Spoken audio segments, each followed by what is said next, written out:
Good morning, everyone, and welcome to the June meeting of the Audit Committee. We welcome everyone here. This was a little difficult to get everybody together this time because of so many things going on with the beginning of school and all, but I appreciate everybody being here this morning.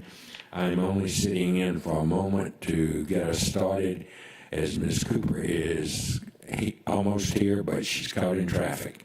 And so I welcome you, and I'll ask Ms. Underwood, what should we do first, Ms. Underwood? If we can just go straight to the informational items, that way there's no voting at this point, it's just sharing information to the Okay, if you want to move to that then. So we're going to jump to the internal audit benchmark report. So this is something that we are bringing back. It's been a while since this has been presented to the audit committee. You should see it, and it should have a heading called Department to SECPSS Spending. One of the key things that we like to showcase to the audit committee is to show you our relationship to the spending of the district with the goal that we really remain 0% of the overall expenditure. In other words, we're not putting a lot of weight, but hope that we can bring a lot of benefit to the district. So as you can see on this site right here, on the sheet right here, on 2019 we had changed as an assistant, therefore halfway through the year, so that's how we had the 3.5. In 2020 there was all four of us. You know, we were hanging strong during COVID. And then in 2021, 3/4 into the year, the director retired, and then we were able to add a new assistant in the 2022 year. So we went back up to 3 people. Went back down to 3 people. So with that being said, looking at our total expenditures, and that's salary and non-salary to the district, we are lying at just 0% at this time. I do want to note, if you were to look at the expenditures during our expenditures in 2020, and that should be the 437,000 when it increased. That was when we hired that outside evaluator, so the professional services budget was touched at that point. But as you can see here, our goal is to ensure that the percent of IA expenditures to district expenditures still remain at 0%, and that our spending to $1 of every district spending is in between $1,000 to $1,500. That will keep us at that 0 mark. Does anybody have any questions about that? Any questions of the internal audit benchmark report? Well, I got one more section of that one. But this is the funding part. I have a question regarding the number of staff. It's 3, so is there a vacancy or? Yes, we have the academic auditor as a vacancy at this point that we are currently, applications are open. It will close, I believe, the second week of September, and we will try to go through that process in hiring. So yes, at this point, we do not have we are still not fully staffed. Thank you. Ms. Campbell, just to further explain for you there, it appears that there are not a great number of trained professionals that met our qualifications. We did interview, but none of the 3 that we picked were interested in us after they found out more about the job in terms of what we expected and the salary and things like that. Because in each case there, it was moving someone here. But we have reconstructed our qualifications, hoping that we will get more candidates. Okay, thank you. The other section of the benchmark report is discussing the distribution of time. So now we're looking at actually the time that we conduct the audits. You should have some graphs where it shows audits from 2019 to 2022. So as you can see over the years, it's ebbed and flowed in the sense of, where we have spent our time. But the focus I would like you guys to really focus in on is the percent of time when it comes to direct audit and indirect audit. So on the left-hand side, audits at the top would be considered direct audit. All those other listings below that are in the boxes, those are indirect time activities that we conduct. So our goal at this point is to shift that up 50-50 so that we are spending just as much time in our direct audit time to our indirect time. And how we plan to do that, and that's where we identified in our performance measures, is one, to fill those open vacancies that we have, but also streamline our processes to simplify or eliminate some work processes related to the tasks that we work on. And so what we've done so far at this point is we are shifting from a paper world to electronic world. As we shift through that, there are going to be some learning curves, as both Tiffany and I have experienced through this process when it comes to reviewing work papers in an electronic world and documenting that review, as well as just being able to document our work papers. Most people don't understand is when we do our work papers, we have to sign and date every sheet of paper. So just alone shifting that to the electronic world, we just have to do one stamp and then ask it to repeat it. We don't have to keep writing it over and over. And that's really has reduced some time. So that part is shifting. So hopefully that eliminates some of the time that we have to put towards an audit and helps us become more efficient in that process. All right, questions? Any questions?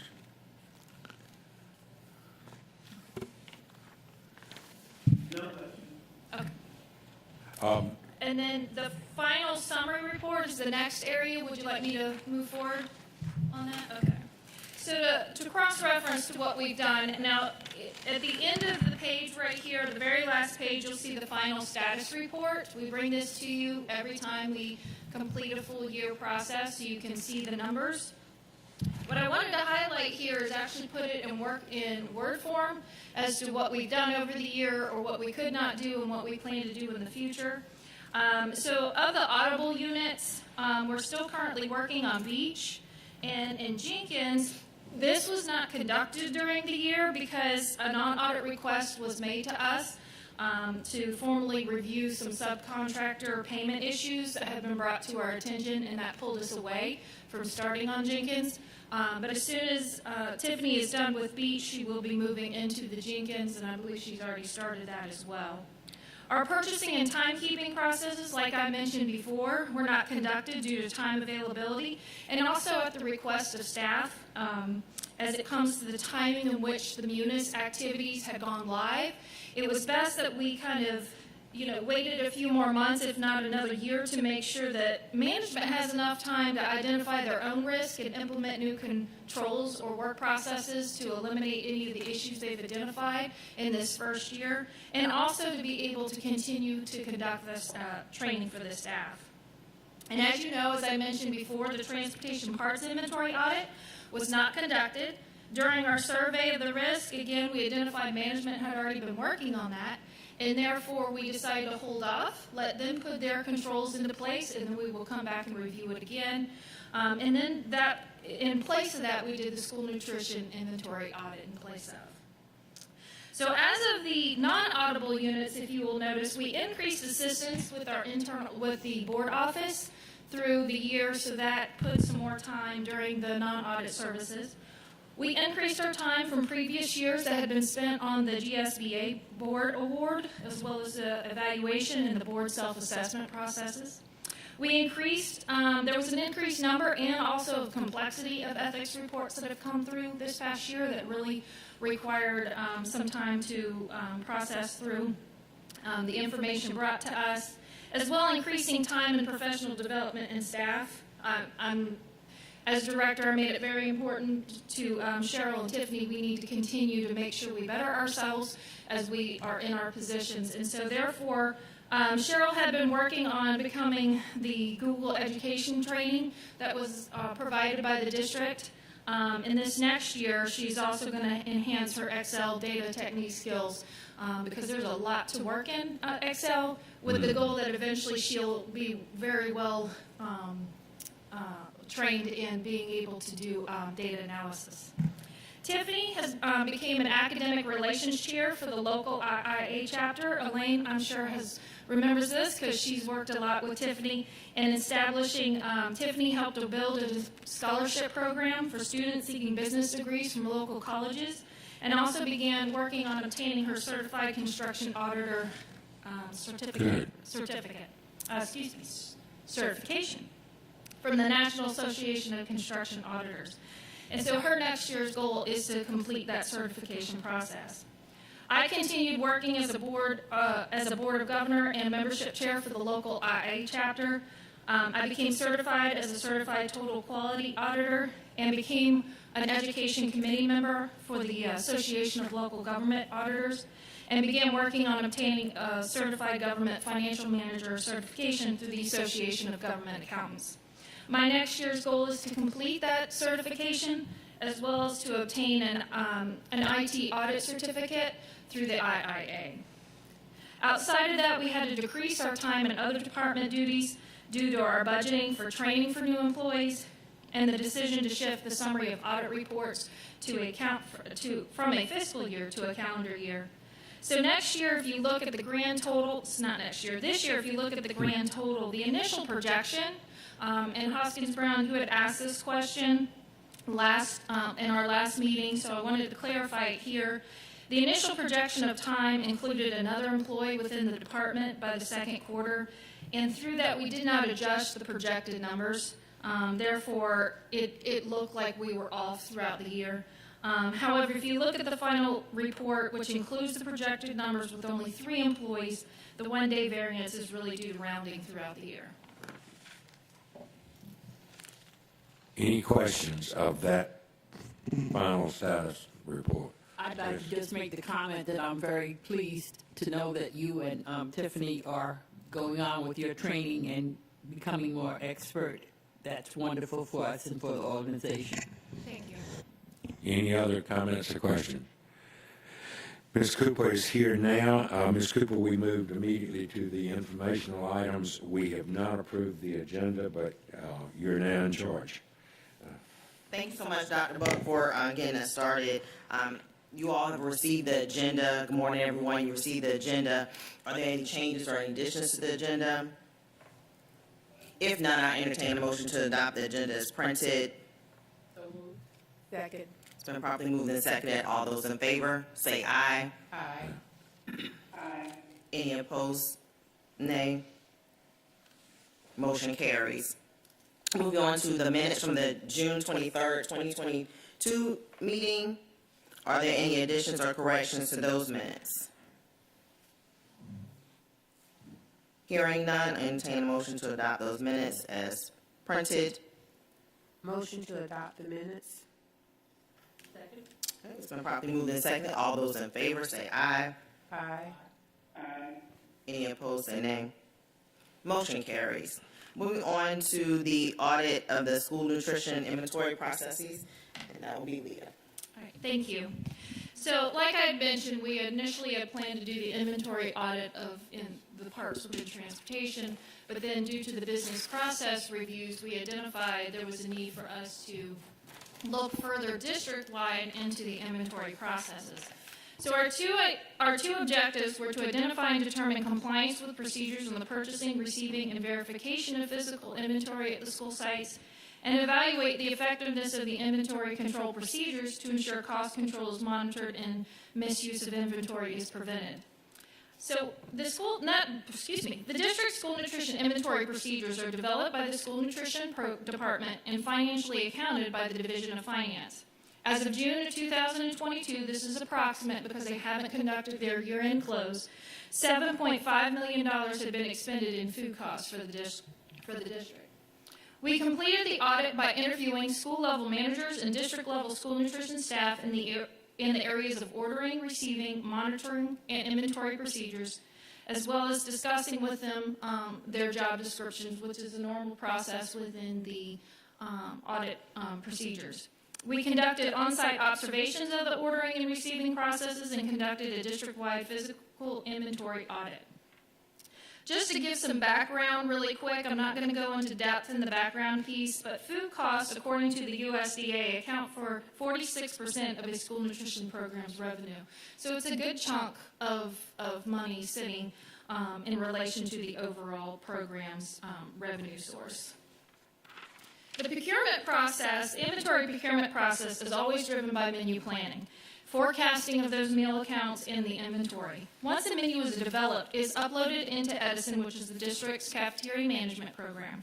And the inventory orders are identified through the program based on the ingredients needed to develop the meal in relation to the inventory for each school. Forecasting these meal counts impact how much food needs to be ordered. Without accurate forecasting, food products can be over-ordered, stored longer than expected due to the cash flow, or it's not cash flow, but inventory flow, which could again go into spoiling during the lack of usage or increase the possible use of theft because it's not being used. The procurement order process is done at a multi-tier level, so again, it's through the program that then goes to the coordinators, who approves that process and then goes into the purchasing. I'm not going to go in depth in that. We do not have a centralized location, so each of these deliveries are made at the school site and are received at that level. And each month, the physical count of all inventories is conducted by the school site level staff and then uploaded into Edison program. And then at that point, they adjust or they look at those two inventories to see what is actual to what is in the system and adjust accordingly. So within the scope of this audit, we conducted a follow-up inventory audit to identify if the control issues that existed during our business process reviews still existed. And we judgmentally sampled 355 items across elementary, K-8, middle, and high schools. 76% of the sample was located, so that was better than what we had seen previously in the business process reviews in the fall. But 24% of the items could not be located. These items included those that could not be located on site. So there were still some items that when I tried to identify them, they were not on the shelves within the school system, just like we had found in our business process reviews. So, excuse me. So overall, what we observed is there needs to be some improvement in the guidance, training, and monitoring of the inventory processes. So guidance over these processes is not streamlined into one document and stored in a centralized location. Training of the inventory processes is not provided consistently to school site staff, and most of the training occurs peer-to-peer. Monitoring of the processes does not occur on a continuous or uniform basis. Under the guidance, in our request for inventory procedures, we were provided multiple documents addressing inventory control from different sources. In addition, we received a response that stated that there wasn't a formal procedure related to the perpetual inventory process. One of the biggest concerns that we had under the guidance was the school nutrition program policy and procedure manual that didn't just address inventory, it was of the overall department, had information that was either incomplete, outdated, or did not provide step-by-step instructions for completing work tasks for the subject area. There was generalized statements of these work tasks. They were provided, but it didn't go into in-depth. Like if I was a new person and I wanted to know how to do something, I could not pick up this manual and know step-by-step what needed to be done. We did identify areas that had updated and detailed information, but these areas were provided through other informational channels, such as the opening of school packet, which is given each year to staff. We did find a reference to the invoice process and to the inventory on hand report, which is part of the checklist that should be submitted to management. So there was some information there. Underneath training, we found that the training should be aligned with the guidance, and of course, if the guidance is not really strong, then the training may not be as strong as well. And so as we started going into the training piece, and we started interviewing individuals, the school nutrition resource managers, based on the job description, again, we took the job description and we interviewed everybody of those jobs, of those people within those jobs, what did they conduct on a daily basis, weekly basis, and so forth.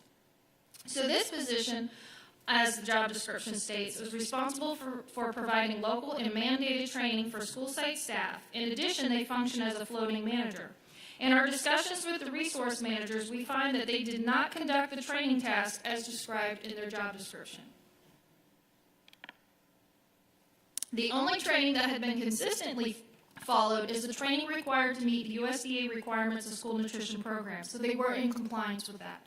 I can say across the board, they were all in compliance with what is required for the USDA needs in this area. The USDA requirement is based on the total number areas of training and not the content, so that although they meet compliance, there is a concern that all you have to do is a number of hours and not necessarily the content. In review of the trainings provided to staff and in discussions with staff, the school nutrition training options are 30 to 45-minute segments that are not directly related to each other. We could not identify a uniform training plan for school nutrition staff. Training in the areas of inventory procedures, inventory turnover, and inventory's relationship with meal counts as well as the plate costs has not been conducted consistently with all staff. We held discussions with over half of the district's school nutrition site managers. They all referenced that training of inventory procedures were conducted on site with their managers when they were lead assistants, or they had a mentor if they were new to the district. The training provided through the managers were for procurement, receiving, and physical count processes only. They did not receive training that would provide more in-depth knowledge of the processes and the relationships between meal counts, plate cost, the yields, as well as inventory. Some of the long-term managers, those who had been in position over 10 years, referred to training that these areas had been conducted were, those trainings that were conducted in those areas had not been conducted in over a decade. So when it comes to monitoring of all these areas, we found monitoring of work tasks, of course, is the first step to identify an employee's work performance, but also make sure we're holding everybody accountable and the procedures are being conducted as they are designed. It serves as a resource for identifying those weaknesses within a function or department, therefore providing that opportunity of growth and development. The school nutrition program does not have a formal walkthrough checklist for on-site reviews. In discussions with various staff members, we found weekly visits to school sites are conducted. However, there wasn't a formal checklist, inventory checklist of the required items to review during these visits. So the purpose of this audit was first to identify the root cause of the inventory errors within our business process reviews. Based on our observations, we're concluding the errors occurred due to the structure of the inventory procedures, insufficient training of inventory processes, and inconsistent monitoring of the practices in each school. But based on the evidence provided through the interviews provided to us during this audit, it appears that there may be other areas within the school nutrition program that need improvement. Therefore, our recommendations are based on addressing not only the inventory processes, but also identifying other areas of operational improvement. So with that, we have the management action plan. Hopefully everybody, did you update and give everybody a copy? To the school nutrition department, we recommended they conduct a comprehensive examination of the district's school nutrition program in relation to federal, state, and local requirements to establish not only qualitative but quantitative key performance indicators that ensures compliance with school nutrition requirements while increasing revenue and employee and customer growth. This should include, but not limiting to, operating ratios, meal equivalents, meal per labor hour, meal costs, inventory costs, etc., and so forth. So one of the key things we added to that they needed to work on was, one, develop a standard operating procedures that align with the outcomes identified in this examination. The framework of what they have is great. They just need to build upon it based on what comes out of the outcomes of this evaluation. Then, using that standard SOP as a foundation, they need to develop a strategic model of training for school nutrition employees that provides growth and content knowledge of the school nutrition program in relation to the goals of the department, along with the skill sets of the employee. And that includes also the soft skills needed for each position. The model should also include a training pathway for transitioning into higher level positions. So beyond just making sure you meet the hourly content that's required from the USDA, what we're trying to recommend to them is that they build upon developing a growth model for their staff. There's some individuals that want to remain in some of those positions, which is fine, but within those positions, there's always room for growth and training, and so we want to make sure that they develop a training that enhances that continuous knowledge, but also develop a pathway that if they want to see themselves moving up within the school nutrition department, they can look at what is needed to move forward and up that pathway. That includes if, say, for instance, somebody may start on the serving line, but over time they may eventually want to be a coordinator. What do you have to do to get up there? Kind of thing. What kind of degree do you need and so forth as you move forward through that piece as well. So we want them to grow that pathway. Also, we recommended that they develop a monitoring program that is built in assessing performance outcomes in relation to those established KPIs and ensure compliance with federal, state, local laws, policies, and procedures as well for the school nutrition program. On a side note, under other matters, before I go to the management action plan, one of the things we identified was the menu planning. Effective menu planning with a school setting requires understanding of not only the nutritional requirements, but program-related guidelines and product availability for cost savings while balancing customer-student interest. The district does not have a cross-functional team to provide input in the development of the school nutrition menus. In addition, meal testing is not conducted district-wide or at a school-based level. We found very little input is asked of school site staff as well when it comes to meal planning. In our discussions with school site managers, we were asked if they were given an opportunity to provide input into school menus, and those with a no response included a statement that said the menu was already created when it was provided to them. And managers with a yes response said that they were only allowed to inform the employee if the meal was popular or not. So really bringing some ideas, thinking outside the box, as some of these do come outside of industry, outside of the school district, but are still within the food service industry, would like to provide some of those ideas. So we recommended that they develop, which really is bringing back, because at one time we did have a menu planning committee, and make sure that it is a cross-sectional representation of the staff, students, and parents. And this committee should be tasked to, but not limited to, providing input into meal ideas, sampling vendor products, and used as one of the focus groups for testing recipes that are best considered for meal production. In addition, the school nutrition department should consider using the district's wellness committee as a tool to communicate the menu planning committee. So if we can go to the management action plan, management responded. So concerning recommendation 1 about conducting a comprehensive examination of the district's school nutrition program, they're going to evaluate the needs of the department as it relates to the district goals and objectives, and to include working with internal audit to identify risks. Number 2, they're going to develop KPIs based on the examination of the risk assessment, and to add additional KPIs in the current DAS document. Number 3, they're going to implement the identified organizational structure of the school nutrition program to include evaluating the job descriptions based on the risk identified in Action 1. Do you want me to go through it all? Are we going to ask? Okay. Questions?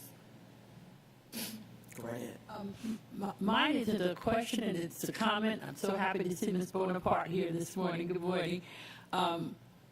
This is on the other side of things, not anything to do with the food and the inventory, but I'd like to be sure that in the training, especially of the staff line, that they are taught and encouraged to treat our students with kindness and respect in the delivery of the food.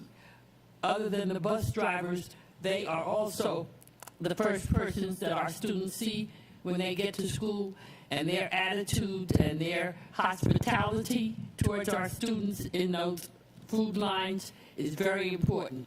So if you would make sure that our ladies, lunchroom ladies, understand that we expect our children to be treated with respect. Thank you. Any other questions or comments? Department? Okay. Okay, and so to wrap up that recommendation, based off of what they develop in or identify in A1, they're going to develop the SOP around those objectives and then build a training model based on that framework. Concerning the monitoring program, they're going to continue to utilize the state-required forms for on-site review, but revisit the coordinator visitation form and use it as a starting point for additional points of monitoring as it relates to the operation and inventory turnover.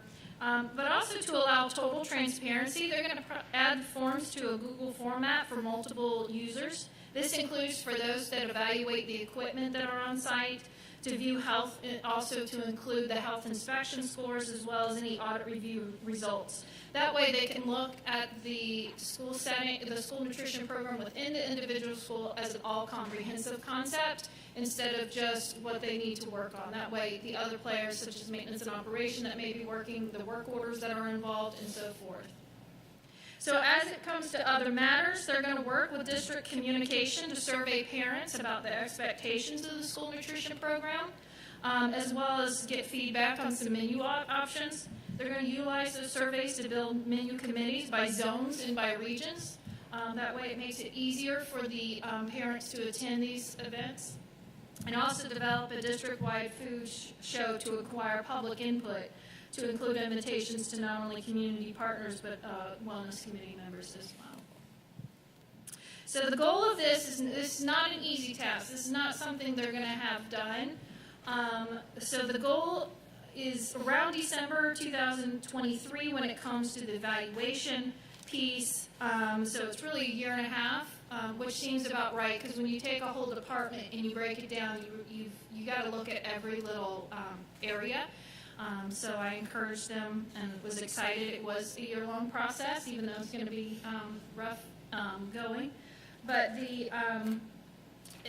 when it comes to the coordinator visitation form, they're going to go ahead and jump on that as well and have that done before, and then also jump on the survey for parents and begin that menu committee.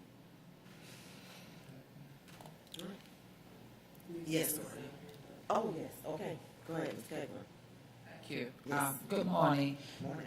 And as Ms. Hall made the comment relative to training and a piece of it, and as I had a chance to sit down with the internal audit, had a chance to sit down with the school nutrition staff, and I kind of equated this to, and use the analogies when we transition transportation internally. It is an arduous task, and as Ms. Underwood said, we're going to look at each and every component of it. While you see a management action plan with specific dates, there'll be work groups that will be formed just as we did with transportation to be inclusive of all of those areas that will play a part, have a role, and as we work to revamp the school nutrition program. From HR to finance to technology, will all be a part of that group. But the first work group schedule, I want to think for next Tuesday is when I set that date to work with the team to start looking at the job descriptions, looking at the SOPs, looking at existing programs. One comment that was made, well, we don't have a centralized kitchen, something that we have been looking forward to. I think we had already reached out prior to the audit, as when the audit was going on, to have someone come in and do an assessment so we can consider a centralized kitchen as an opportunity to be more efficient and more effective. So we're looking forward to putting those accountability pieces in place, putting those training pieces in place, recognizing very similar, again, what we did with transportation when we had a transportation university, where we trained drivers to move up to next positions. We just had 2 drivers that we promoted to field supervisors, again, as a direct result of having Transportation U in place. So you'll see a school nutrition university where we'll do some internal training. We'll be working with professional development, just like we did with the transportation component. So we're going to take that model and drop it into school nutrition. Review job descriptions, review processes, review finances, review human resources, all of those components, looking at equipment, how we're structured, making sure that we are customer focused will be the goal. We'll have periodical updates. While you see a December 23rd completion date, there will be quarterly report outs, but there will be monthly meetings. There will be tasks that will be assigned to each of our colleagues in other areas, because it's not just all about transportation, it's about our equipment, the age of our equipment, how we finance new equipment, how we order food, what that inventory process look like, and how we can automate those processes. So I wanted to be able to expand just a little bit more on the management action plan. We didn't want it to have too many words, but recognize that it will be an ongoing process from now until December 2023 with periodical updates from those work groups. Anyone else? Very good. Definitely detailed. We look forward to receiving those updates. So, good reporting out. I'll entertain a motion at this time to adopt. Second. Okay, so we're properly moving and seconded. All those in favor say aye. Aye. Any opposed? Okay, any opposed say nay. Motion carries. We'll move right into the audit plan for 2023. All right, so each year, of course, we do a risk assessment, and this year we're bringing our audit plan to you, beginning with our carryover. Like I mentioned before, we have the beach and the Jenkins that are coming over through East Floss. Our business processes are full, we're in full throttle of those right now. We're going to be looking at 26 schools. The other areas of East Floss audits that we're going to be looking at this year is the HVAC replacement projects. Much like we did with the roof projects, we're going to move forward with that. As we know, that is a multi-year project. It's not going to be a short, simple, complete, and then move forward. So at times, there might be some things where we look historically at things, but we also might look and conduct more like a live audit. That is something that this department hasn't really done in the past, but it's something Tiffany and I are looking forward to and trying to walk into those waters to learn how to do a live audit through the process to help identify risks as things are going on. We're also going to do, we're also presenting the East Floss audits for the Woodville Tompkins High School gym and auditorium in those areas as well. As we did the grant audit, I mentioned part of our follow-up would be conducting a grant once a year to make sure those grant procedures that were established are working effectively and efficiently. So this year, we're going to tackle the CTAE Extended Day Year in Supervision Grant. This would include identifying any budget and grant requirements for the awarded grant and work identifying controls around those, as well as just not only the financial transactions, but also compliance with board policy and district procedures, and of course with the purpose of the funds were they used as intended. When it comes to operational audits, Vanessa and I will be spending a lot of time together this year. We are going to be working within the transportation department. There's 3 areas that we're going to work in. One is going to be the human resource practices. The scope of this audit will include to review the Transportation Department's human resources activities. These areas to review would include, but not limited to, the hiring practices. Again, talking about the training program she was referring to. We're going to look at that program since the goal is to make sure you take this concept of what was in transportation and now we're going to put it over in school nutrition. So if we identify any kinks in the system, this will help her as it shifts over to the school nutrition program. The discipline practices within the HR process for transportation and the evaluation process of the staff.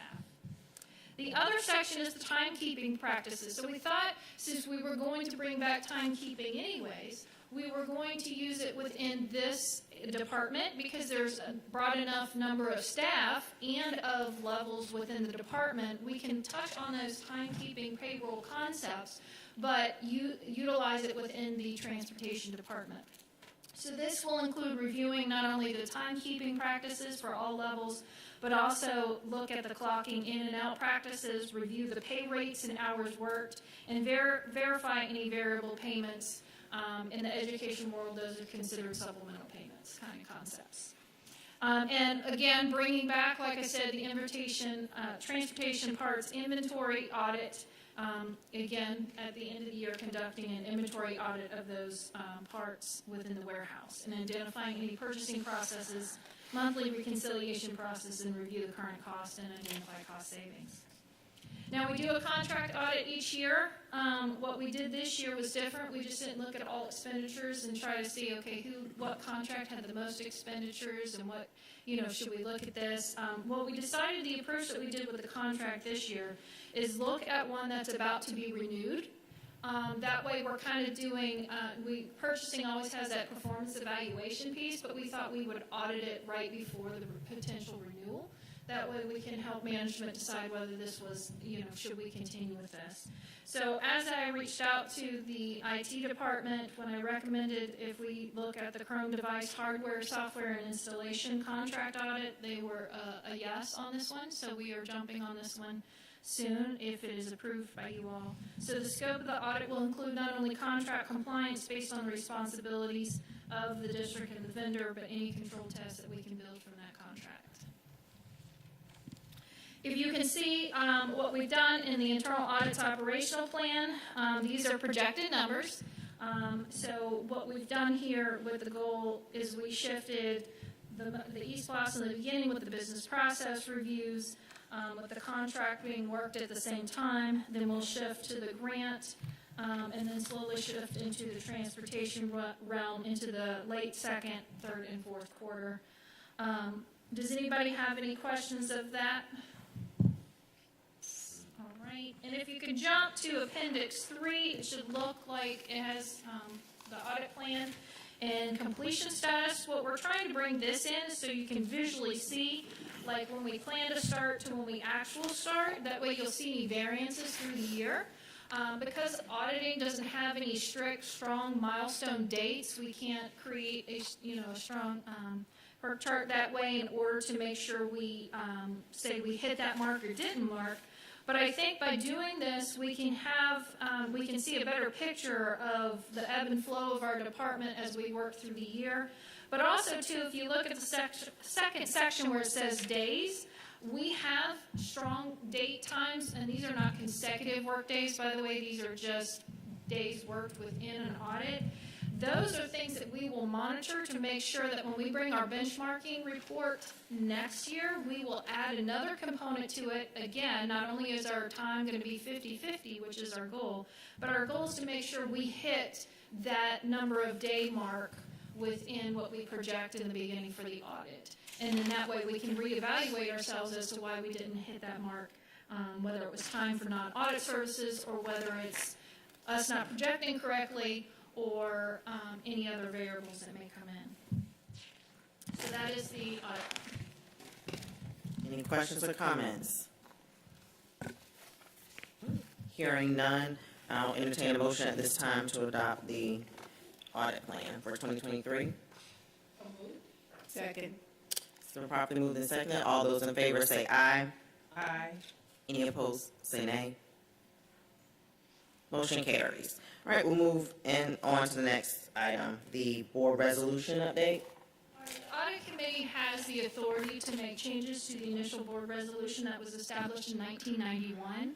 And what I'm trying to attempt here in number 5 is to address that back in the 1990s, these two certifications, certifications and license, the CPA is actually a license, those were the two main ones that were holding the market. But since then, over the 30-plus years, there are a whole lot more professional certifications and licenses out there in the financial and auditing world. So we wanted to incorporate that. Therefore, when you are looking for an auditor to be in this position, that you're looking at somebody that has other area knowledge, but can bring to the department with the same concepts of understanding what auditing is or what the financial is in the world of a government environment.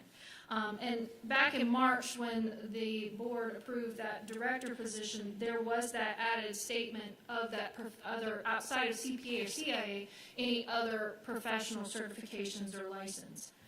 So we wanted to add that, but we also wanted to align the job description to the board resolution. So we wanted to add that they must meet all other qualifications defined within the district's job description, because I wanted to make sure we were as transparent as we could be in the statement that if the job description said one thing, but the board resolution, which is above the operations component, says you had to only have a certification, you wanted to make sure there was no area of argument that said, okay, well, no, I don't have the criteria of everything else that's required. You just say in this board resolution, I just have a certification and that's what I have.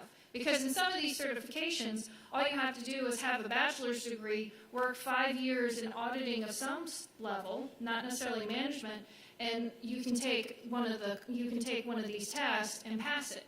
That wouldn't be somebody that could bring anything to the table with 5, 10, 8 years worth of knowledge in these other areas. So I thought it would be important that we make sure we make this statement in order to not have an area of opportunity where somebody could argue that point. Any questions about that?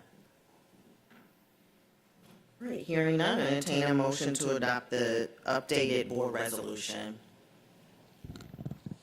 I'd like to ask Dr. Buck, before we do that, Sure. what do you see as a timeline for us possibly having an auditor in place? I would assume that by early in the new year, what is our cutoff date? I don't know what our cutoff date is. It's just up for you all to decide. There's not a cutoff date. I mean, I Okay. don't know the interim, there's nothing in policy that states a cutoff date for an interim. Maybe, I Are don't we think Ramon's actively here. searching at this point? Is there a search going on right now for a person? No. And it should be. Yeah, because what's going to be the impetus to get that accomplished? So if you like, certainly as a result of this conversation, we can ensure that posting is redone. Lots of people make decisions about mid-year, so we might be able to capture some additional interest. I do think that the changing of, that we just discussed, will make the process very much more attractive to more people. And that's what's been our problem, so. Okay, and is that known to the entire board, the changes in terms of salary and that kind of thing, or? We can. We've not really yet. I Okay. mean, the person that we interviewed last, we interviewed 2 of 3 people, but the person was from up east, and the salary, I thought, was a very, according to people who know, told me it was a good salary, and his request was phenomenal to me.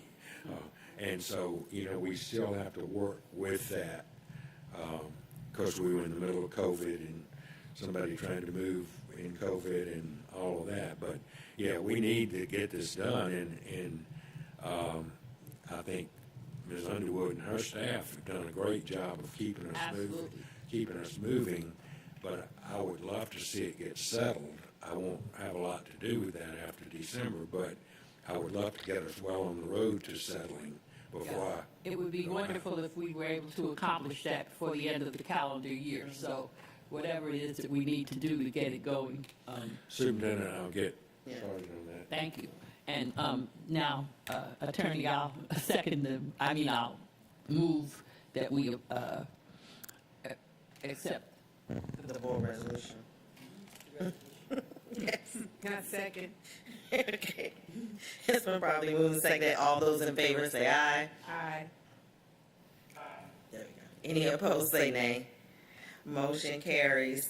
I'd like to just acknowledge too, just for the record, that we will move forward with HR and so forth regarding the director position for the audit, director of audit and department, and also thank everyone for making the shift from last week to this week for this meeting, and appreciate your efforts. I'd also like to just acknowledge that as we go forward, Dr. Buck and I will continue to work on board members and also to start making the shift back to in-person. I know many of us are busy, but unfortunately we made the convenience for, conference calling, things of that nature previously, just kind of as emergency, And so it's really just important, this is a public meeting, and if we can work really hard to be present, we may even need to discuss meeting time. We did shift it from the 7:45 to 8. We do have community individuals such as myself, so later might not necessarily be an option, but I'd like for us to at least begin to think about those things as just indicated by Mrs. Hall, closing out some things by the end of the year. We have several people that will be transitioning off of the committee, including myself, and so what does that look like? So I just wanted to put that out there to current members to begin to think about that in terms of major shifts, level of participation, also for the board members, those who may need to switch out there, don't know, but putting it out there for this committee. And it's really important, and also just to publicly, again, acknowledge the efforts and work by Tiffany and Leah of carrying this department. I cannot say enough about the extensive work and effort. You see it come here on a piece of paper, but it takes a lot of time and effort, and these two ladies and the entire department have been extremely diligent. In my experience of working with boards and individuals, I will say they have been stellar in their efforts and diligence, ensuring that we get what we need, that the departments get what they need, and that is to absolutely be commended for your efforts. So I thank you both for your time and consistency. Okay, thank you. All right. Oh, yes, go right ahead. Yes, Ms. Hall. Is there a general qualification that we need to know? Because I think there are several of us who will be looking kind of robustly for new persons from the public to come in. I know Dr. Buck is already doing that. Are there any particular qualifications one needs? Ms. Hines doesn't know, but I'm going to be tapping on her as one.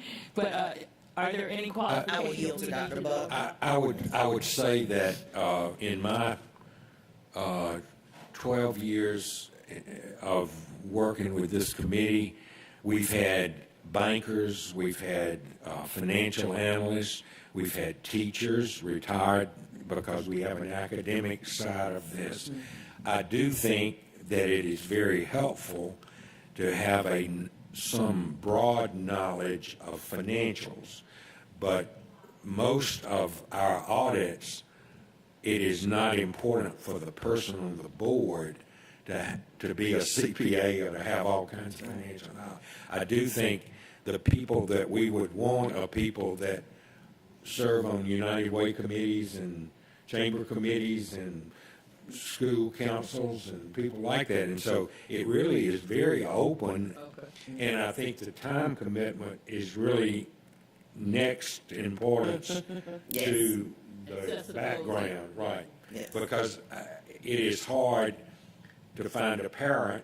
Robin Iannone was on this committee and she had been the chief financial officer for the chamber. Robin was a great member, and then she took a job and went back in the classroom. And there's no way she could do it, so she had to resign. But we've had retired and current bankers several times. So. And I'd like to just add to that, also business individuals. So we've got a full operational side. We've got HR. Those things are, I think, almost any area of the school system is certainly someone that is helpful. Because they can also shed some light in those particular areas. So while they may not have a financial background, they have HR, they have operating their own business, especially if you're looking for community individuals. So I do encourage the expansion of that outside of someone who's collectively just attached to a school system. So we get like a resume or something and give it to Dr. Buck? I think if you just give me a resume, and then Mr. Cooper and I will get together and go from there. And to be clear, Leah, how many spots are we at this point? We have 2 vacancies. Current vacancies, and then at the first of the year, will that be the same 2 or additional? No, that should be the same too. Okay. Well, 3, because then It'll you'll be drop 3. off. That's why I want to be clear what that looks like. But we'll make sure that that kind of information gets out to you all if you have any questions. But honestly, with the level of effort being put in by this department and certainly the seriousness of it, I just want us to keep it kind of fresh. I know we've been like these meetings, I try to get you all out. This is extremely important, and just a reminder that it is a public meeting, and we want to ensure that we're presenting the level of excellence and showing that we are even present in listening to this information. So thank you all so much. We will stand adjourned at 8:59. Thank you.